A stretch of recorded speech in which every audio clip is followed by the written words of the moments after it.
মুজিবুর রহমান স্বৈরাচারের প্রতীক, শেখ মুজিবুর রহমান হাসিনার ফ্যাসিবাদের আইকন। আমরা এই শহীদ আবরারকে আগামী 100 বছর পরে স্মরণ করতে চাই যে সে বাংলাদেশের একজন অসামান্য বীর ছিল, যেমন করে আমরা তিতুমীরকে স্মরণ করি। আমি এই বুয়েটেরই ছাত্র। আমি জীবনের পরন্ত বেলায় আজকে আমার সন্তান তুল্য বুয়েটের ছাত্র ছাত্রীদের মধ্যে এসে দাঁড়িয়েছি।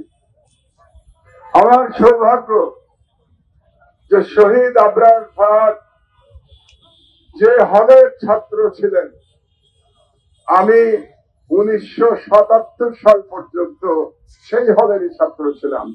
আমি শেরেবাংলা হলের ছাত্র ছিলাম এবং আমি গর্বিত যে শহীদ আবরার পরবর্তীতে যে হলে আছে সেই হলের সাথে আমার 4 বছরের স্মৃতি জড়িয়ে আছে।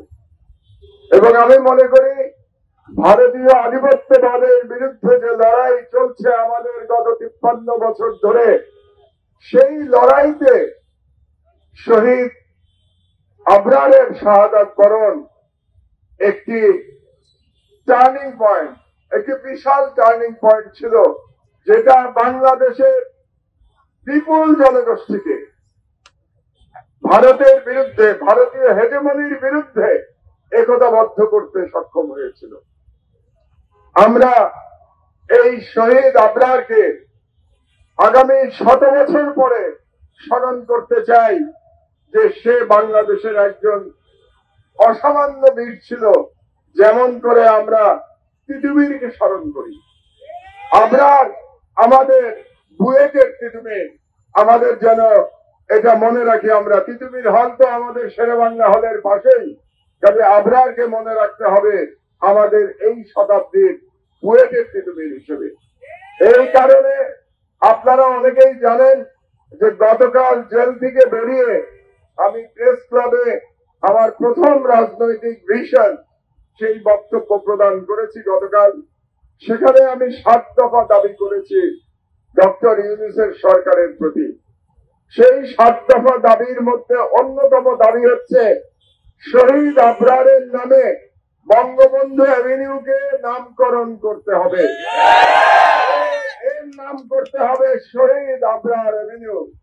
কারণ শহীদ আবরার আমাদের ভারতীয় হেজেমনির বিরুদ্ধে স্বাধীনতার প্রতীক, আর শেখ মুজিবুর রহমান স্বৈরাচারের প্রতীক।